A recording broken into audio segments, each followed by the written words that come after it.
आज हर कोई रील बना रहा है, वह फेमस होना चाहता है, साथ ही सक्सेसफुल इन्फ्लुएंसर को देख हर कोई पैसा कमाना चाहता है। इसी का असर है कि साल 2020 से 2024 के बीच इन्फ्लुएंसर्स की संख्या 322% बढ़ी है।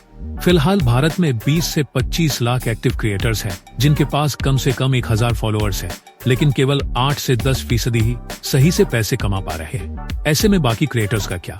आज क्रिएटर्स की पूरी एक अर्थव्यवस्था बन गई है और अब इसी को सपोर्ट करने के लिए, यानी क्रिएटर्स को सपोर्ट करने के लिए सरकार ने $1 अरब का फंड घोषित किया ही है। साथ ही अब एक इंस्टीट्यूट बनाने का फैसला लिया है जो क्रिएटर्स को एक्सपर्ट बनाएगा। तो चलिए जानते हैं कि क्रिएटर्स को इस फंड तक पहुंचने में कैसे मदद मिलेगी, स्किल्स कैसे बेहतर होगी, प्रोडक्शन क्वालिटी अपग्रेड कैसे होगी और इंटरनेशनल मार्केट से जुड़ने का मौका मिलेगा। सरकार ने Indian institute of creative technologies बनाने के लिए 391 करोड़ रुपए मंजूर किए हैं। ये संस्थान डिजिटल और क्रिएटिव टेक्नोलॉजीज में एक्सपर्ट बनाने पर फोकस करेगा। क्रिएटर इकोनॉमी, जिसे ऑरेंज इकोनॉमी कहा जा रहा है, वह सॉफ्टवेयर इंडस्ट्री के तहत भारत की नई पहचान बन सकती है। अब सवाल उठता है कि क्रिएटर्स को कैसे फायदा मिलेगा। तो नए फंड से जिन क्रिएटर्स के पास टैलेंट है लेकिन पैसे की कमी है, वे इस फंड से मदद पा सकेंगे। अब कंटेंट बनाने के लिए कैमरा, एडिटिंग टूल्स या टीम हायर करना थोड़ा आसान हो सकता है। ICT जैसे संस्थान में क्रिएटर्स को प्रोफेशनल ट्रेनिंग मिलेगी, जिससे वे अपने कंटेंट की क्वालिटी और मार्केट समझ दोनों को बेहतर बना पाएंगे। वेज बाजार एक ग्लोबल प्लेटफॉर्म की तरह काम करेगा, जहां भारतीय क्रिएटर्स अपने प्रोजेक्ट इंटरनेशनल खरीदारों को दिखा सकेंगे। इससे उनकी कमाई और पहचान दोनों बढ़ेगी।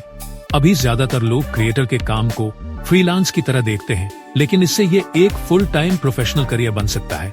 धीरे धीरे यह एक मजबूत इंडस्ट्री का रूप ले सकती है। लाइव कॉमर्स, वर्चुअल गिफ्टिंग जैसे नए मॉडल से क्रिएटर्स अब सिर्फ ब्रांड डील्स पर निर्भर नहीं रहेंगे, बल्कि सीधे फैंस से भी कमाई कर सकेंगे। साल 2024 में भारतीयों ने कुल मिलाकर एक लाख करोड़ घंटे स्मार्टफोन पर बिताए हैं और सस्ता इंटरनेट हर किसी को इंस्टा और बाकी प्लेटफॉर्म तक पहुंचा रहा है।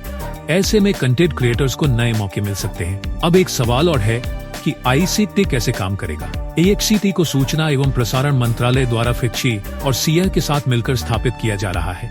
यह संस्थान IIT और EM जैसे प्रतिष्ठित संस्थानों की तर्ज पर तैयार किया जाएगा।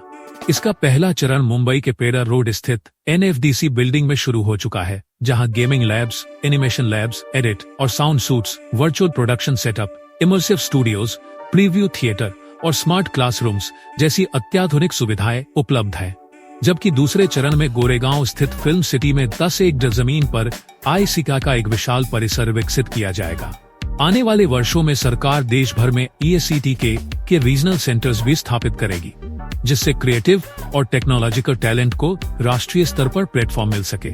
Nvidia, Google, Apple, Microsoft, Meta, Adobe और स्टार इंडिया जैसे ग्लोबल टेक लीडर्स इस प्रोजेक्ट में सहयोग कर रहे हैं। तो आने वाले समय में ऑरेंज क्रांति के लिए हो जाइए तैयार, क्योंकि साल 2030 तक यह 125 अरब अमेरिकी डॉलर का बाजार है और हर उस व्यक्ति के लिए कमाई का मौका है तो कंटेंट की दुनिया में अपनी नई पहचान बनाना चाहता है। उम्मीद है कि आपको हमारा वीडियो पसंद आया होगा।